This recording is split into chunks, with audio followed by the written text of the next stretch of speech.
Greetings, ladies and gentlemen. You might be wondering, where's Andy? Who's this really cool guy sitting in front of you with his cool sunglasses? Surprise, it's me. And it's actually impossible to see anything with these sunglasses because they're polarizing. And so I literally can't see the freaking screen. So we're going to get rid of those. Oh my goodness, there we go. We'll go cool mode. We're going to be cool mode for this video here today because we are talking about mental health and happiness and wellness and love and all that good mental shit. You know, how to improve your self-esteem if you are a little bit negative or you find yourself having doubts and insecurities. This video is for you. And one thing I like to do on this channel is ask ChatGPT for advice on different topics. So I asked ChatGPT for some advice on mental health and happiness and all that beautiful wellness stuff, because I like to see what the mainstream kind of ideas are when it comes to happiness, when it comes to any of these sort of topics. You know, it's fun to ask ChatGPT, hey, ChatGPT, can you please tell me how to get laid? Because sometimes it gives really good advice. Sometimes it gives maybe not so good advice. You know, it comes from the mainstream. ChatGPT was just trained on mainstream. So it's fun to play around with mainstream advice. And then I'm going to add my own advice and maybe talk about some things I liked, some things I didn't like, what I would do instead, blah, blah, blah, because this channel is not as mainstream as, you know, other people. So this is the prompt that I used. I said, hey, ChatGPT, I'm doing a video that'll be fun and entertaining. Title is this, how to improve your mental health according to an AI. You're obviously the AI I'm referring to. Yep, you got to tell it its place. You got to tell it that it's an AI. So give me your best advice, blah, blah, blah. And here's what it said. So we're going to talk about the first one. Number one, understanding mental health. Start with an explanation of what mental health is and why it's as important as physical health. I would say it's infinitely more important than physical health. The mental health side of things will affect your physical health. Obviously, it's a two-way street. If you're physically healthy, then you feel pretty good and it's easier to have a happier state of mind. But your mental health is what is going to determine above and everything else whether or not you're happy. You know, this is the basic tenet of Stoicism. If your mind is happy, then anything external can happen to you. You can get cancer, you can be physically unwell, you can be put in prison. You know, I went to prison when I was 19, and through Stoicism, I was happy while I was in there. Lots of my inmate friends were not happy because they didn't have or they didn't know how to cultivate mental health or mental happiness. Discuss common mental health issues and their symptoms. So I'm obviously like, thanks ChatGPT, but no, I'm not going to sit around and discuss common mental health issues and all of their symptoms. This video would be 50,000 hours long. Plus, I don't think that's necessarily what we want to focus on. Do you want to sit around focusing on symptoms and unhappiness and all of that? No, we transcend all of that by focusing on the positive, focusing on what we want. So an understanding of mental health conditions can be helpful sometimes to maybe diagnose and then work out what the next steps are going to be.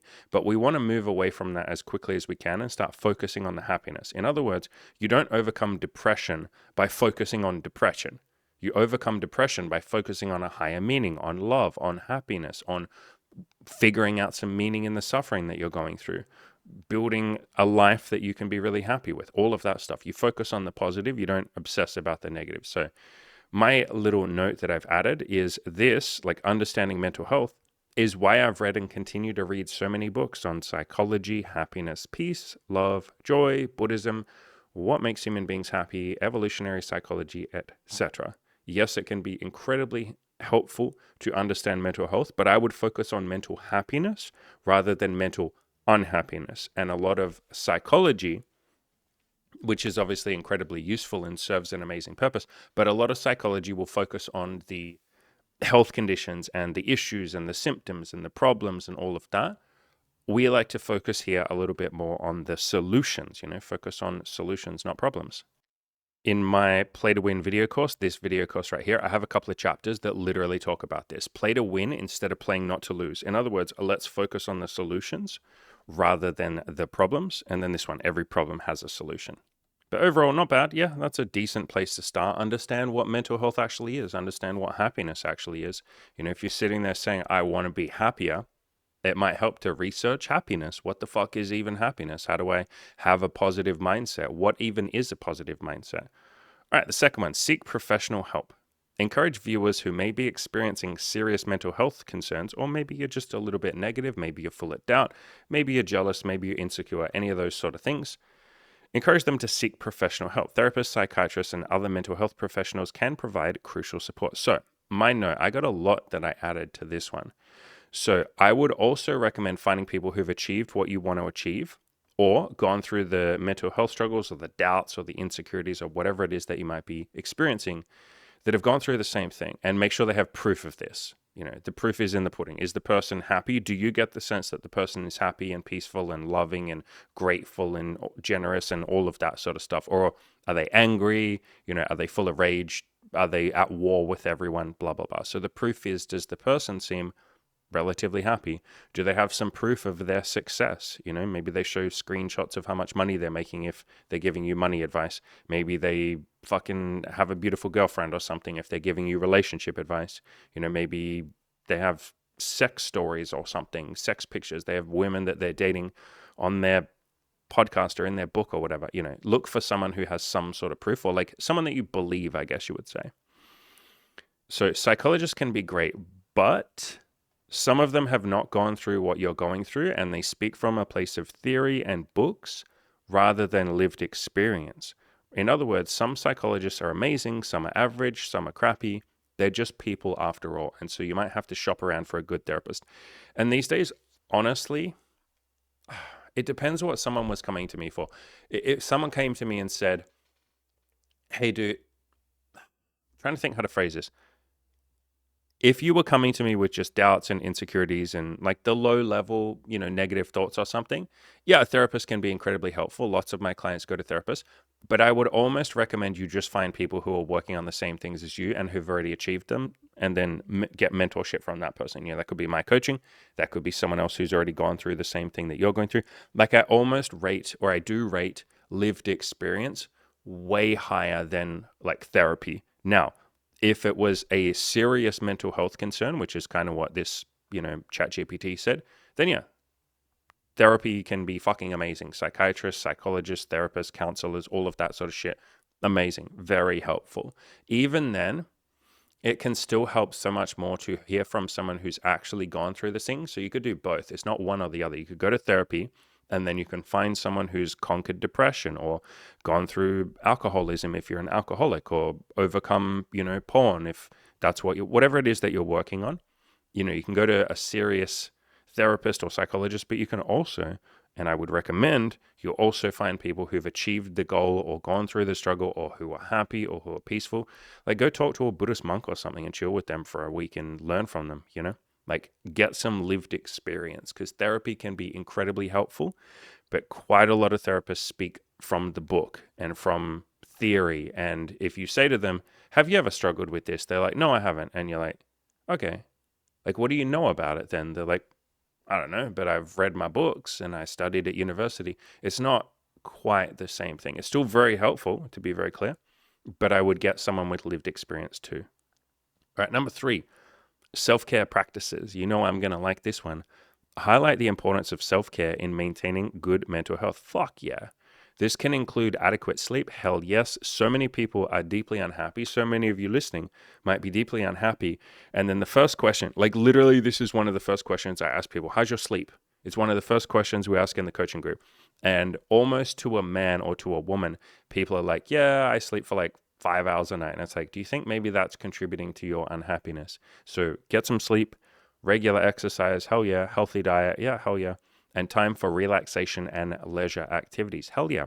This is why we focus a lot in the content on my exercise 50 things that are likable about yourself. So I'll explain that really quickly. If you're unhappy, or if you're full of doubt or insecurity, or you find yourself worrying about rejection when it comes to people that you're dating, you live in fear of like, what if people judge me? What if people think I'm weird? What if people don't like me? What if I'm not good enough? What if I'm not lovable? What if I'm not worthy? What if I don't deserve happiness? If that resonates with you, get out a piece of paper, or you can do this on your computer. Write down a list of 50 things about yourself that are likable. And then anytime you feel doubt or insecurity, or you're about to go on a date, or you're about to ask your boss for a promotion, you're about to start that business, whatever it is, you look at your list of 50 things, and this is called self-esteem. This is how you build your self-esteem. It's with evidence and proof. You don't just walk around going like, I'm top G. I'm the best person in the world. I'm a fucking alpha male dog. Yeah. No, that's insecurity speaking. And you're trying to posture and force yourself to just pretend that that's fake it till you make it.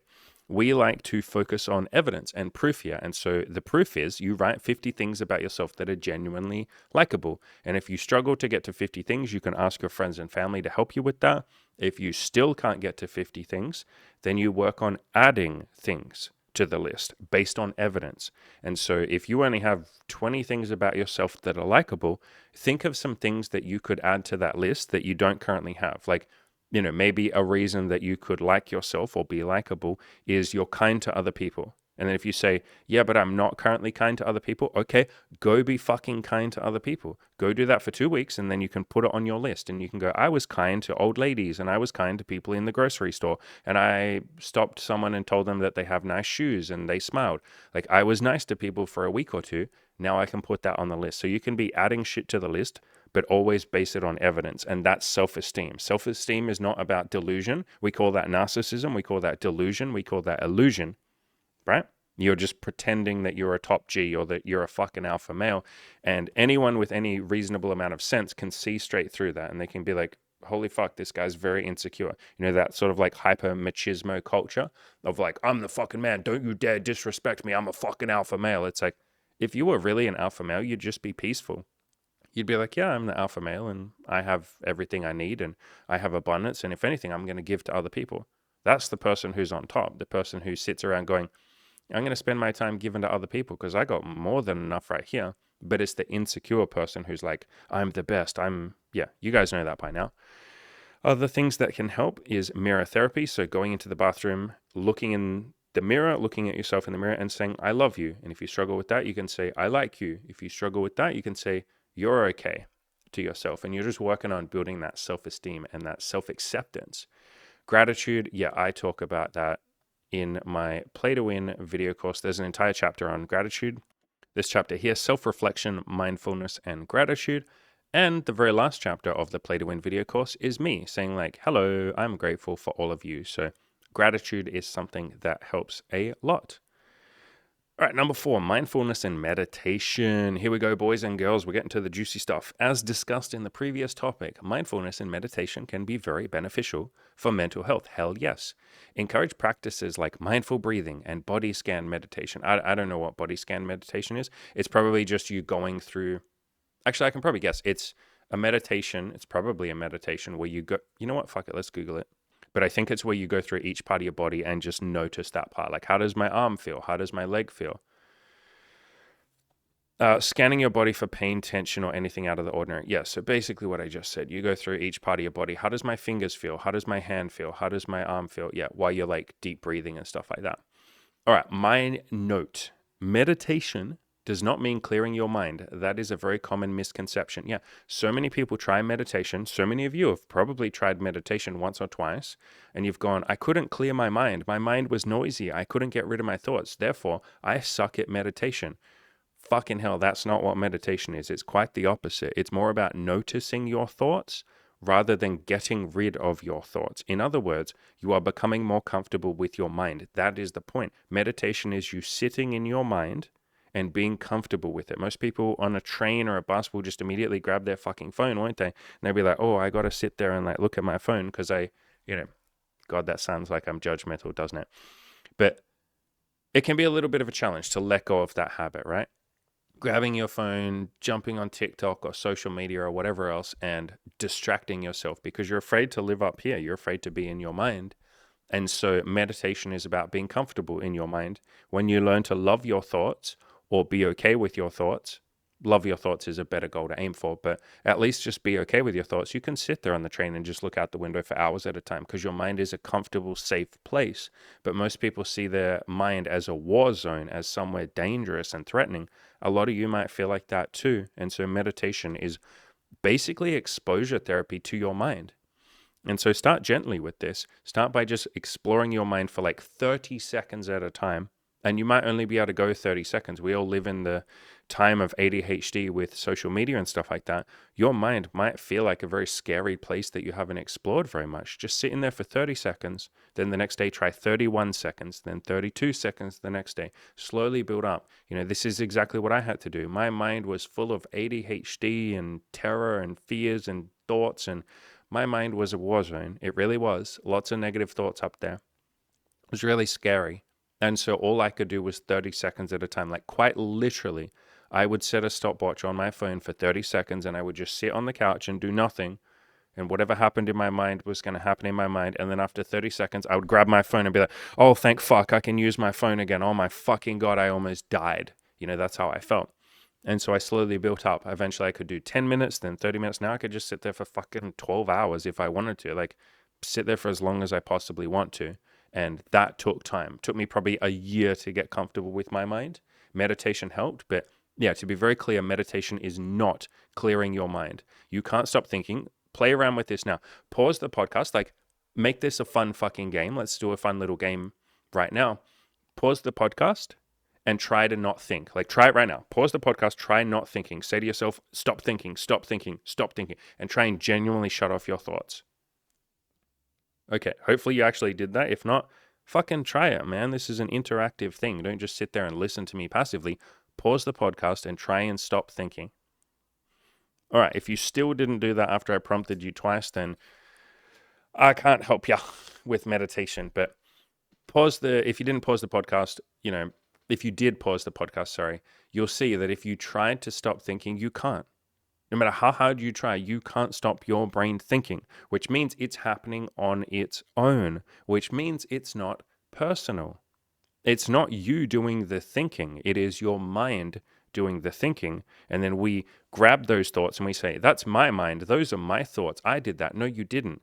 Thoughts are just almost not intrusive, but they just appear magically almost, and you can't stop them. They're not your thoughts. They're just thoughts in the brain that happens to be in your body. You can claim ownership of it and be like, these are my thoughts. I'm having so many negative thoughts. Why am I such a bad person? I wish I had nicer thoughts. They're not your fucking thoughts. They're just thoughts that appear. And so what we're doing here is we're basically detaching from the thoughts, or not attaching to them, not taking them so seriously, and just noticing the thoughts. We're not identifying with the thoughts. Instead of saying, I have negative thoughts and therefore I'm a bad person, or I have negative thoughts and therefore I'm going to feel guilt and shame about that. No, there just happens to be negative thoughts in my head. Cool, sweet. I wonder why. Let's explore that. Isn't that interesting? And so a book that really helps with this is a book called The 5-Minute Meditator. That's this book right here, one of my absolute favorite books, because he teaches you to meditate 5 minutes at a time and to meditate while you're going about your normal life. So if you're washing the dishes, you can do a dishwashing meditation. If you're going for a walk, you can do a walking meditation. If you're at work, you can do a work meditation. He's got meditations for literally every activity, or basically every activity that you'd ever be doing. And so this is a book on how to meditate when you don't have the time. So many people say, I don't have the time for meditation. Yeah, use this book. Like literally you meditate while you're doing stuff. Number 5, limit alcohol and avoid drugs. And you could apply this to like any other addiction as well. Anything else that might be getting in the way of you achieving your goals and being happy and all of that. We all kind of know intuitively the things that are holding us back from our greatest self, or our ideal self. Like we know, right? That's why you feel guilt and shame, or you hide things. If you're hiding your alcohol consumption, obviously that tells you that you're not proud of it, that it's something that you feel some shame. You feel the need to hide it from others. If you're taking drugs and not telling anyone about that, maybe that's a sign that you're not fully happy with this thing. So that can be a sign. We all kind of intuitively know the things that are holding us back a little bit. Discuss the negative impact that substance misuse can have on mental health. Yeah, you can be playing on hard mode sometimes if you're, addicted to something, and there's no need to be ashamed of that. I've talked about this concept a lot. You don't have to be ashamed of alcohol, drugs, porn, any of that. The shame cycle just makes it even stronger. This video right here at the top of my channel, so it's like the most recent video that I did, it's called Struggling with Addiction, How to Ask for Help. I talked about that a lot in this video. I talked about, you don't have to be ashamed of alcohol or drugs or porn or any of that. And if you sit around feeling ashamed about it and beating yourself up and telling yourself that you're a bad person because you have this addiction, you just make it more likely that you will go back to the addiction, because the shame cycle self-perpetuates. If you hate yourself and you're ashamed, you feel bad. And what helps you when you feel bad? Your addiction. And so your addiction becomes self-perpetuating because of the shame. So the way out of addiction is through love, through self-acceptance, through kindness, through other people helping you, because they can pull you up and help you stop feeling so much shame or letting go of that shame. So yeah, encourage viewers to seek help if they're, that's like literally that video. This video is literally how to seek help if you have an addiction, how to ask for help from friends, from coaches, from therapists, from Alcoholics Anonymous, from any of that sort of shit, from forums, like anywhere, but get some fucking help. You alone are not going to overcome your addiction. You do need help with it. I obviously needed help with my addictions. I still have some things that I am a little bit addicted to that I'm working through. Alcohol, I just did a video. That was what that video is. In this video, I talk about how I'm 3 months sober, and I'd previously gone 2.5 years sober. So yeah, I still have some things that I'm a little bit addicted to. I'm just not shameful about them. I don't feel any shame. Yeah, I watch a lot more porn than I would like to. I don't drink now, but like when I was drinking, I'd like to not drink. I currently consume more caffeine than I would like to. My sleep isn't as perfect as I would like it to be, and that's okay. I'm just working on improving those things. See how there's no shame there?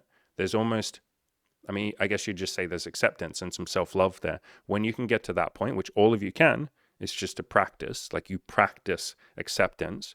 When you get to that point, the addiction doesn't have quite as much of a hold on you. It still has a little bit of a hold on you, but a lot of that comes from shame and the self-defeating attitude of like, I'm a piece of shit for being addicted. What's going to make me feel better? Oh, the addiction. Oh, fuck, I did it again. What's wrong with me? Oh, God, I'm such a piece of shit. I got to whip myself over the back. Oh, shit, now I feel bad again. What will make me feel better? The addiction. Why do I keep doing this? Because of the shame cycle. It's self-perpetuating. All right, so I said here, my notes, you can add in other addictions. Yeah, all of this applies to other addictions. I recently did a video asking for help. That's the one I just showed you, this one here. Just search my channel for addiction. I've done a bunch of videos about lots of different, things. I think I even said that here. Yeah, I've covered my own alcoholism, porn addiction, caffeine, video game addiction. Yeah, that was one I used to struggle with a lot, video game addiction. Now, video games have a beautiful place in my life. I play video games, I don't know, 50% of the time. And I will play in the afternoon or the evening after I've done all of my work for the day. After I've done these videos for you guys, at 6 a.m. in the morning right now. I usually wake up about 4 a.m. I will record voice messages for my coaching clients. I'll reply to a lot of you in the YouTube comment section. Then I'll sit down and do a podcast. Then I'll spend time with Emmy. I'll do a whole bunch of stuff working on the business. I'll coach my clients all day. I'll take coaching calls. And then usually by about 3 p.m., maybe 2 p.m., I'm done with my work for the day. Sometimes if I have a lot to do, I'll work a little bit later. But usually by the afternoon, I've put in a solid 8-9 hours worth of work. And then I play some fucking video games, or I chill with Imogen, or we have sex, or, I chill with my friends. I do something fun. And so video games have taken a beautiful place in my life, but I used to be very addicted to them for sure. Social media addiction, I used to be hella addicted to that. I talked about, so in this video here, the one I keep mentioning, the addiction video, I talked about how to get over social media addiction. And I just used a bunch of like browser plugins. I've shown this like a whole bunch of times. If I just go to like facebook.com or instagram.com or YouTube or any of that, this is what my homepage looks like. On Instagram, there's like nothing there except a motivational quote. On Facebook, nothing there but a motivational quote. And what I use for that is this thing here. It's called Newsfeed Eradicator. So just Google Newsfeed Eradicator. Boom. The algorithm can't get you, baby. And there's one for YouTube called Unhook for YouTube. So yeah, you can just search for like whatever you might be addicted to, whatever you might be struggling with. Just search on my channel. Chances are I've covered it in a video. If I haven't, feel free to drop a comment and I'll happily do a video about it. Even if it's something that I haven't gone through myself, some of my coaching clients might have gone through it. I've had coaching clients that have been addicted to all sorts of shit. Weed, binge eating. Imogen has talked about her own binge eating and her own bulimia. So, I've had a coaching client who struggled with bulimia. He was a bodybuilder who struggled with bulimia, which is where you make yourself throw up after you eat food, similar to anorexia, but the mechanism is slightly different. So chances are I've worked with someone and I can do my best. If nothing else, I can give you a bit of love and tell you that you're okay and everything will be okay. All right, number 6, maintain social connections. Hell yes, my brother ChatGPT. Humans are social beings. Hell yes. I talked about that in this video that I just keep mentioning. God, this video is relevant. Look at the thumbnail. I literally talk about the lone wolf myth, and I know you can't probably see that on the screen, but I'll read it out. In the thumbnail, it says, wolves are, at their core, irrefutably social animals. Much like the myth of the dominant alpha, the human conception of the lone wolf is also somewhat false. It's not that solitary wolves do not exist, rather, it's that they do not prefer to be alone. Wolves are social creatures, humans are social creatures. Most animals are social creatures because obviously we benefit from when we have other people around us. Two heads are better than one, blah, blah, blah. So humans are social beings, and feeling connected to others is important for mental health. Yeah, obviously, if you feel all alone, you can then feel very lonely. And you don't have to be like that. There are plenty of people that live in solitary and they're very happy and peaceful and all of that. But generally speaking, it feels pretty nice to have other people around you, right? Encourage viewers to spend time with loved ones, meet new people, or join clubs and groups. Yeah, you can just search my channel for the word friends or the word accountability. I also have a playlist for friends and social life. So if you just go onto my YouTube channel and click the playlists button, I've put a whole bunch of playlists and I put all the relevant videos in each one. And there's one here. Look at this, friends and social. So if you go on that, I think there's like a few videos in there. Yeah, there's a few videos on like how to make friends and all of that sort of stuff in there. Number 7, stress management. Chronic stress can have a serious impact on mental health. Yeah. Share strategies for managing stress, such as deep breathing exercises, yoga, or progressive muscle relaxation. Yeah, you can do that shit, but you don't have to do that shit. I don't do any of that stuff. But that stuff can be incredibly helpful. Imogen does yoga and she loves it. I have a couple of coaching clients in the group right now who do a ton of yoga. My father recently started taking up yoga. So there's all these different things. You can listen to classical chill music, you can just lay on the couch and just chill for a little bit. But this is the big one, stress management. In other words, as I said here, can you be happy while you work on your goals? There's a few relevant videos such as this one, You Think Money, Women and Cars Will Make You Happy. And if you just go onto my YouTube channel and click the little search icon, just type that in, You Think Cars. God, the YouTube search is not very good, is it? Sometimes it just does not show you the video that you searched for. All right, if you search for the word money and then scroll down a bit, the YouTube search algorithm is doing its best, but my God, it is not very good. It's this video here where I have a Lamborghini on the thing and I'm talking about, you think that Lamborghinis, money, women, all of that stuff is what's going to make you happy. But no, it's the deeper shit. It's the gratitude. It's the appreciation of what you have. So it's not about the car. It's about appreciating the car. It's not about having a bunch of sex. It's about appreciating the sex. It's not about having a bunch of money. It's about appreciating the money. I think we all know that there are people that are born with a silver spoon in their mouth, like tons of money, and they're not happy. Why? Because they're not grateful for that money. But then there are lots of people that are born into wealth that really appreciate it and are like, wow, my parents did so much for me. They've given me so much. I'm so grateful. Those are the happy people. So, Lamborghinis, money, women, sex, all of that, it can be a beautiful thing if you appreciate it. But if you don't appreciate it, then yeah, it'll be fucking meaningless to you. There's also the Play to Win video course, the chapter on gratitude. I talk about stress management and being happy and enjoying the moment and not being stressed while you work on your goals, or how to, be happy while you work on your goals. There's this video here that talks about exactly that. You don't have to suffer to reach your goals. And if you just search for that on my channel, then that shows up right at the top. You don't have to suffer to reach your goals. And then on my channel, if you click the playlists section, I have an entire playlist dedicated to happiness, peace, and joy, and all that beautiful stuff here. This one here, peace and happiness. There's a buttload of videos in there. Yeah, we got like 50 videos in here, all about like happiness and peace and how to enjoy your life. I also have a Spotify a Spotify account, by the way, Spotify podcast. Jesus Christ, that was hard to say. I have a podcast over on Spotify, by the way, which has a whole lot more content that isn't on my YouTube channel. And a lot of what I cover here is about happiness, like this one here. Imagining you lost everything can give you abundance mentality, how to date without neediness, throwing yourself into the grind isn't necessary. That's exactly what I'm talking about here. In other words, you don't have to grind and suffer and be in pain. It doesn't have to be a miserable experience to achieve your goals and have success. You're allowed to enjoy it. How to forgive yourself for past mistakes. Most of what I cover on my Spotify podcast, which, you can find by just searching for Andy Wells, most of what I cover on there is about happiness and joy and mental health and all of that. So if you haven't been checking that out, there's much more content over there. Go enjoy that if you would like to. Number 8, healthy boundaries. Yes. Oh my God, I love you, ChatGPT. Yeah.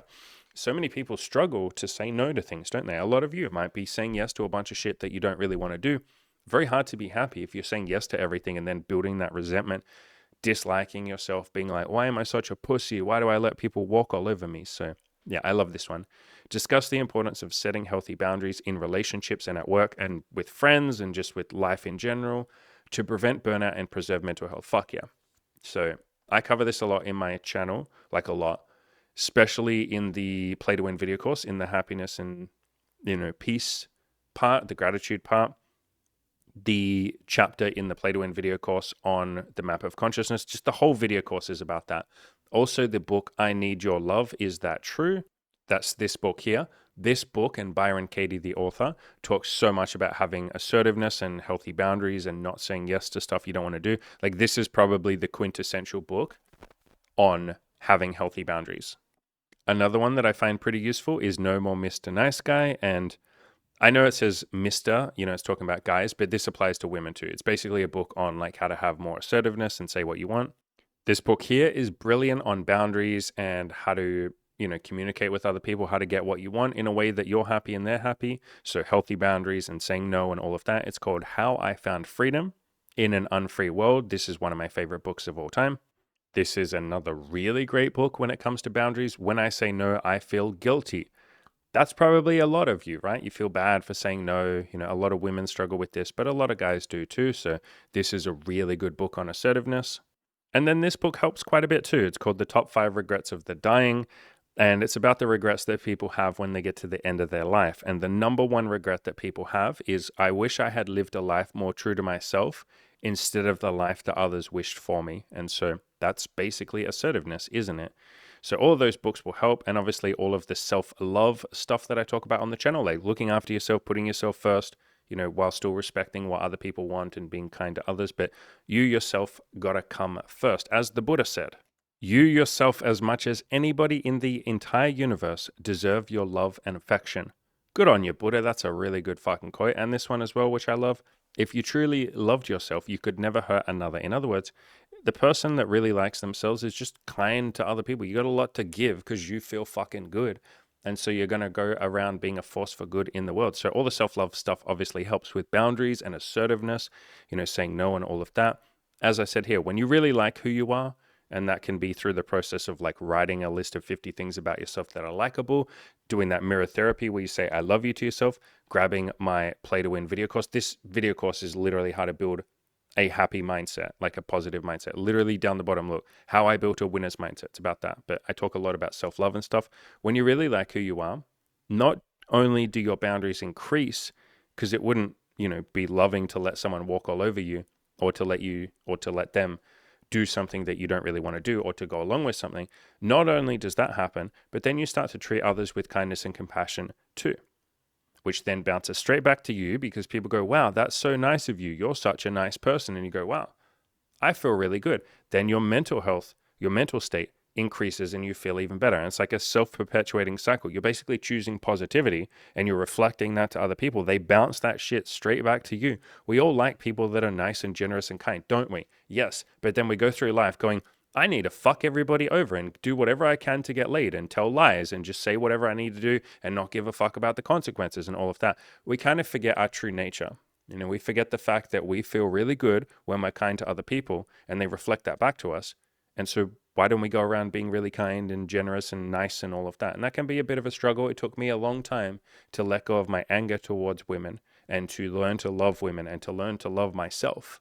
It's not that I didn't love women. It's more that I didn't really like who I was. And then I just projected that onto women. But yeah, all that self-love stuff really freaking helps. And you know what else helps?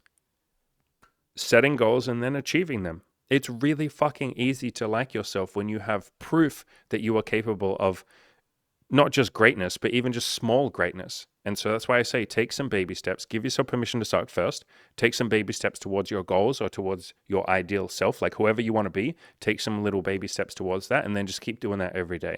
Eventually that starts to add up, and you start to have proof that you are someone that can set goals and achieve them. That is self-esteem. That is mental happiness and mental health. So if you're struggling right now with doubts and insecurities, and maybe you feel like a loser, maybe you feel like you're not good enough, you feel like you're a piece of shit or whatever, set some tiny little baby steps, some tiny, tiny, tiny goals, and start really small. Like it could be, I'm going to lose 1 pound and I'll do that over the next month. You can, every one of you listening can do that. You can. That's so unbelievably easy. If that's even too hard for you and you go, no, I can't. Okay, lose 0.5 pound in the next month. If you go, I can't do that. Okay, lose 0.1 fucking grams. Just lose something. There you go. Now I did that. Or maybe your goal is to start a business. Okay, I'm going to go outside and I'm going to ask one person for $1. That's me starting to make some money on my own outside of my job. Or I will text all of my friends and family and say, hey, if I did something for you, would you pay me like $1? And they'll say, sure, what are you going to do for me? I don't know. What do you want me to do? If I could come over and clean your house, would you pay me for that? Yeah, I'll pay you $10 for that. Holy shit, I started a business. And so start some sort of tiny little baby step. And that's how you build your self-esteem and your self-love. That's why we talk so much and why we focus so much on this channel. And absolutely in my coaching program, we focus on taking action. Like all of this theory stuff is beautiful and very helpful, but you got to pair it with taking action. And a lot of you, I'll say this in a gentle way, a lot of you watch a lot of my content, but maybe you don't do as much of the action stuff. You're just kind of consuming the content. Maybe you watch a bunch of other YouTube channels as well. You're listening to all these so-called gurus and experts and me and them and all of this shit, but you're not going outside and talking to that cute girl, or you're not asking your boss for that promotion, or you're not working on that, business, You're not taking those little steps to start living the life that you want to live. So you got to take those little steps. And I know it can be scary. Obviously I have a coaching program if you want help with that, but you can leave a comment down below. If you can't afford coaching, leave a comment down below and tell us what you're scared of, and we'll give you a little boost of motivation. We'll be there for you. You're not going to achieve your goals by yourself. You yourself don't have enough motivation. So ask for help. You can ask for help from me in the coaching program, or ask for help from me in the comments, and I will help you for free. Or ask other people in the comments, or join a forum, or get some people, like get a therapist, like any of this shit. But you're not going to do this on your own. You got to have people that have helped you, or that will help you. Everything I've achieved has been with the help of other people. I have not done anything in a vacuum. I've not done anything by myself. I don't have the energy or the willpower to do that. I need other people to help me. All right, this one's a nice one. I like this one. Number 9.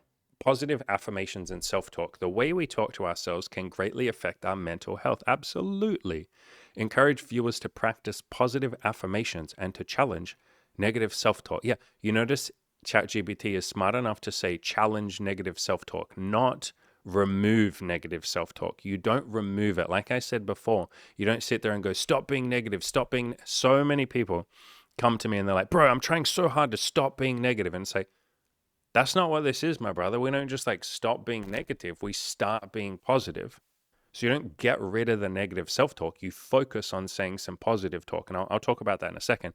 And obviously I talk about all of this stuff like self-talk, positive stuff, a ton on this channel. We cover that so much. And like I said, over on my Spotify podcast, I cover that maybe even more. Like a lot of the Spotify podcast is about happiness and self-esteem and mindset and stoicism and all of that juicy stuff. There's a lot more of that over there. And I think at this point I've done 500 episodes. Yeah, more than that. 625 episodes is how many I've put over on the Spotify. It's about 4 years old. I've been doing this podcast for 4 years. I technically started it before the YouTube channel. So there's tons of content over on the Spotify, which again is just Andy Wells if you're looking for that. But a lot of that is mindset and stoicism and stuff like that. Also, the Play to Win video course helps with positive affirmations. Like I said, if you look down the bottom, how I built a winner's mindset. Literally, that's what I put in the course. I poured the last 10 or 15 years of self-improvement, and everything I've learned is in this. It's like a brain dump of everything that was in my head. And the trick here is, like I said before, it's not about getting rid of negative self-talk. It's more every time you have a negative thought, or as often as you can do this, that's okay. It's automatic. You didn't choose to have that negative thought. Did any of you sit there and go, I should have a negative thought about my boss? No, the thought just fucking popped into your head. right? You didn't consciously choose to do that. And so therefore, you don't have to take it personally. You don't have to beat yourself up for your negative thoughts. You didn't fucking choose to have them. So you can't choose not to have that negative thought, but you can choose what thought to have next, or what you focus on, or what you do with that thought, you know? So when you have a negative thought, you can say or think of one positive thought to go along with that negative thought. This is the basis of cognitive behavioral therapy, or CBT, which is what any therapist or most therapists will do with you. If you go to them and say, hey, I have a lot of negative thoughts and I want to get rid of them, they'll say, well, we're not going to get rid of them. We're going to do cognitive behavior therapy, which is literally just every time you have a negative thought, fucking write it down or just think of it, but then think of one positive thought. And you don't even have to believe the positive thought. You won't at first. Your brain will go, that's ridiculous. I believe the negative thought because that's correct. But the positive thought is just being silly and stupid. Fine. But the more you practice this, a little bit of belief starts to creep in, and you start to go, wait, maybe this positive thought could be correct. And you do that a lot more, and then you build, stoicism. This is basically what stoicism is. It's rewiring your brain by thinking of one positive thought for every negative thought that you have. But we're not getting rid of the negative thoughts. And at first, yeah, it'll seem overwhelming. Yeah, but Andy, I have a lot of negative thoughts. But the more you do it, the more you just add in one positive thought for every negative thought. And you don't have to do that all the time, but try and do it as much as you can for every negative thought, or for most of your negative thoughts. Just think of one positive one, and then the easier it gets, until one day the negative thoughts aren't so loud anymore. They're not so powerful. You don't believe them as much. And then your mind eventually becomes very peaceful and positive 99.9% of the time. It helps to have people who are positive to help you with this. Yeah, obviously. Like, surround yourself by positive people. Like, you yourself might struggle if you've been negative all your life. You might have built a habit of being a negative person, or having negative thoughts. And again, that's not personal. I guess I would say you're not a negative person. Your brain, which you inherited from your parents and from society, it's not even your fucking brain. Your parents gave it to you. They gave you life. They made you that brain. They fed it. That brain isn't even your fucking brain. You're the caretaker of that brain. Your job is to just be like the gardener for your brain. We're just looking after this little brain. And this brain has a lot of negative thoughts in it, but that's not me. I don't have to take that personally. It's just the brain. I'm going to work with the brain, learn to love the brain. That's what all of this content on this channel is for. And I'm going to cultivate this brain, or teach this brain, which is essentially what you're doing. I'm going to teach this brain to be a little bit more positive, but I don't have to take the negative thoughts personally. I'm just going to introduce a few more positive ones. So therapists can help, but the thing with a therapist is you only get to see them once a week for an hour. And that isn't enough time. So any good therapist will give you a fuckload of like homework, which is what my therapist did. I went to tons of therapists. I went to like 3 therapists when I was depressed and suicidal. I've had therapists and mentors and coaches. Right now I have a coach as well who helps me with this sort of stuff and stuff beyond this, but like, he does help me see things in a more positive light. Any therapist worth their weight in salt will give you homework and tell you, okay, I'm only with you for 1 hour a week. And that's not enough to rewire your brain. You either need to surround yourself by positive people, or you need to do homework like every day. Think of every time you have a negative thought, just say one positive thought to go along with it. You don't have to believe it. You don't have to vilify the negative thought. Just quickly, you have one negative thought of like, my boss sucks, and be like, my boss is doing his best. Cool. Great. You did it. Or my boss sucks. Yeah, but my colleagues are okay. That's a positive thought. My wife is a bitch. Yeah, but I can be a bit of a bitch sometimes too. And so I guess we're both just doing our best. Like, any sort of fucking positive thought, you just quickly say. You don't have to sit there and focus on it. You just quickly blurt it out. And that's why this can be a very easy exercise, because I'm trying to help you make it as easy as possible. Just blurt out. You can say it out loud, or just in your head, one positive thought really quick too. Just like bang it out really quick. And it's not about believing the positive thought. You probably won't at the start. So yeah, a good therapist will give you homework, but seeing them 1 hour a week and then only focusing on positive stuff when you're with them, and then not doing any homework outside of them, that's not enough. So either find some positive friends. You go to meetup.com and find some positive people. You can listen to a ton of self-improvement podcasts. Like, have someone positive playing in the background for 75% of your life. I'm very serious about that. That's what I used to do. I used to listen to Chris from Good Looking Loser, Caleb Jones, Mark Manson, a bunch of other people. I would just have that shit on in the background all the time. I still do that now. Every time I'm playing video games, I don't just play video games. I listen to audiobooks, like positive audiobooks that will add to my life. When I'm out for a walk, okay, a lot of the time I'm just out for a walk and listening to the sounds of nature and people and all of that. But sometimes when I go for a walk, I just have a podcast playing. So that podcast could be my content. You know, like I said, if you haven't checked out my Spotify podcast, you have, what did we say, 625 fucking episodes to get through. That's a lot of positivity. I promise you, every single podcast on this channel, on this Spotify, is positive.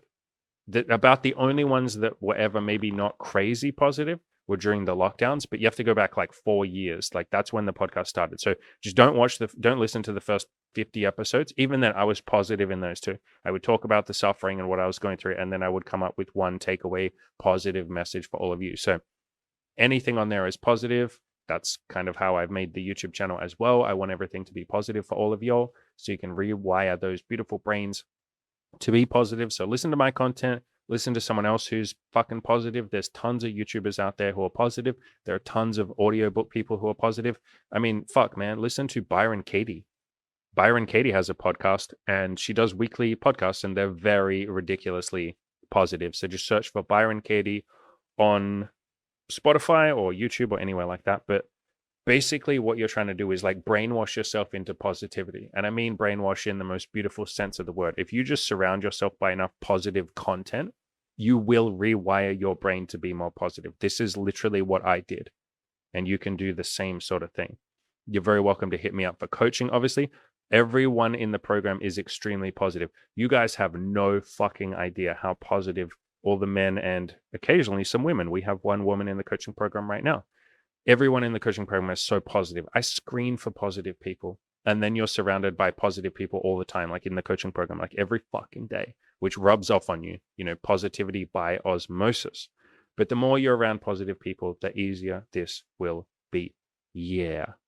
And then the last one, number 10, continual learning and personal growth. Yeah, like we talk all the time. Always be improving, always be making progress, even if that's just one tiny little baby step every day. Focus on progress, focus on continual learning and continual growth. You know, you want to show up to life as the student, not the teacher. I say this in my content all the time. I'm not the expert. I've just done a bunch of shit and figured out what worked for me and what didn't. And I'm here to share all of that with you. But I show up every day. I show up to my coaching calls with my coaching clients as the student. I'm there to learn as much as I'm there to share my knowledge with other people, because people are always teaching me shit. You know, I'm wrong about some things. I want to learn from that. I don't know everything. Obviously, that sounds like such a fucking obvious statement, but it's not obvious, you know? And so show up to life with a learning mindset. Be the student, not the teacher. Encourage, like you still teach other people, but have that mindset of like, I'm the student, I'm here to learn. Like I don't call myself a fucking guru or an expert or a teacher. You'll hear me say a lot of the time, like someone will ask me a question that a lot of the time the question people will ask is like, how do I read the mind of someone else? How do I know what this girl is thinking? How do I know what this guy is thinking? And I'll say, I'm not a fucking mind reader. How am I supposed to know? I'm just some bold retard on the internet. Why don't you text that person and be like, hey, what are you thinking? You know, open up that doorway of communication. How am I supposed to know everything? I can't know everything, but let's experiment. Let's try something. Let's see what works. If we try something and it doesn't work, then we just try something else and maybe that'll work. And so we're just experimenting here, ladies and gentlemen, but we don't have to know all the answers. We can just jump in there and dive in and try something, you know, like come on in, dive on in. The water is warm. The water is safe. I promise. Nothing bad happens if you take a leap of faith. Encourage continual learning and personal growth. Yeah, that's like the whole point of my fucking channel. And obviously the whole point of, well, not that one, but Byron Katie is about personal growth too. But the whole point of my Spotify podcast, encourage continual learning and personal growth as ways to boost self-esteem. Yeah, nothing increases your self-esteem like setting and achieving some goals, even tiny little baby steps, or just taking some action. And life satisfaction. Yeah, so this is basically gratitude is what it's talking about there. You know, this chapter of the Play to Win video course where I talk about gratitude, self-reflection, mindfulness. There's a bit in meditation in there as well. I basically talk about how to be happy and appreciate what you've got, both of which can improve mental health. I also did a video on this. This video here, it's one of the most recent videos on my channel. It's called, Are You Actually Grateful for What You Have? I talk about gratitude so much in that, and I shared a bunch of stuff that I'm grateful for in my life that maybe you wouldn't think of. I'm grateful for electricity. I'm grateful for the lights being on. I'm grateful for the internet. You know, things that we kind of don't always remember that we have as beautiful gifts that past people from society has given us. So, yeah, that was a really good video on gratitude, or a really relevant video on gratitude. Andy's note, my note. Obviously, that's this entire channel. Yeah, like I just said, if you're already here, you're already on the way to improving your mindset, having more self-esteem and more self-love. Good job. Yeah. Let me get real serious for a second. If you're even here on this channel, good fucking job. You obviously care about your mental health. If you've watched this video to this point, you obviously care about your mind being happy, your mind being peaceful. Isn't that a fucking beautiful thing? And all we do is we give ourselves permission to suck with each goal. We show up every day and we take a tiny little baby step, like the smallest, most pathetically small. It's not pathetic, but your mind might tell you that it is. You take the most pathetically small baby step towards your goal, and you just repeat that each day. You show up every day with a little bit of courage in your heart. Doesn't have to be a lot of courage, tiny little bit of courage in your heart, tiny little bit of love in your mind, cultivate those loving, positive thoughts. And then we just keep fucking going, baby. So you don't have to be perfect with any of this, but if you're even here on this channel in the first place, holy fuck, you guys are amazing. So yeah, that was ChatGPT giving a little bit of advice for happiness, mental health, peace, love, all of that juicy, beautiful, good stuff. But like I said, I have an entire playlist on my YouTube channel. Just go into the playlist section, click on peace and happiness. There's 50 videos in there so far. And then my Spotify podcast, probably 500 out of the 620 podcasts are about happiness, about the topics that we just covered. So the Spotify podcast is probably the best place to go for this stuff. But yeah, the YouTube channel's got a ton of stuff as well. Obviously, the Play to Win video course talks about happy mindset. You can pay whatever you would like for the video course. You're paying by donation. So if you want to donate a whole bunch of money to me, I'd be like, wow, thank you. You're so amazing. If you want to donate $1 to me, I'd be like, wow, thank you. You're so amazing. So pay whatever you want for that. I obviously have coaching as well. And on the coaching page, which there's a link in the description below to that on every video, on the coaching page, we talk about what we've helped some of our clients achieve. And you can see, look, people figuring out their purpose in life and learning self-love instead of beating themselves up. That's probably honestly one of the biggest things that we help people with. We've worked with depressed clients and working through that. We've done a bit of couples counseling as well. And obviously, the goals that stand out: losing tons of weight, having lots of sex, BDSM, threesomes, building a social life, style, looks, all of that sort of stuff. But look at the one down the bottom again: men and women taking the tools that they've learned during coaching to find happiness, or to allow themselves to be happy. Happiness isn't even something you find. It's just something that you let yourself experience. Your default state is happiness. It's just that we put conditions on the happiness and we say, I'll be happy when I have more money. I'll be happy when I lose my virginity. I'll be happy when blah, blah, blah, blah, blah. So yeah, this is all stuff that we help people with in the coaching program. If that's something you're interested in, there's a link in the description below to that. If you're not interested in the coaching program, that's fucking cool as hell. Holy shit, you're so cool for hating coaching programs. That's really cool. I'm like genuinely not being sarcastic there. I used to avoid coaching. Okay, I'll be real with you guys. I used to avoid coaching for so long because I had that big, juicy, beautiful ego. And I was like, if I have a coach, then I have to share the credit. Like literally, that was my thought in my head. If I have a coach, then I don't get all the credit and I have to share my credit with the coach. And so I avoided coaching for so long until one of my good friends, a guy called Mike, pulled me aside one day and he's like, bro, why are you avoiding coaching?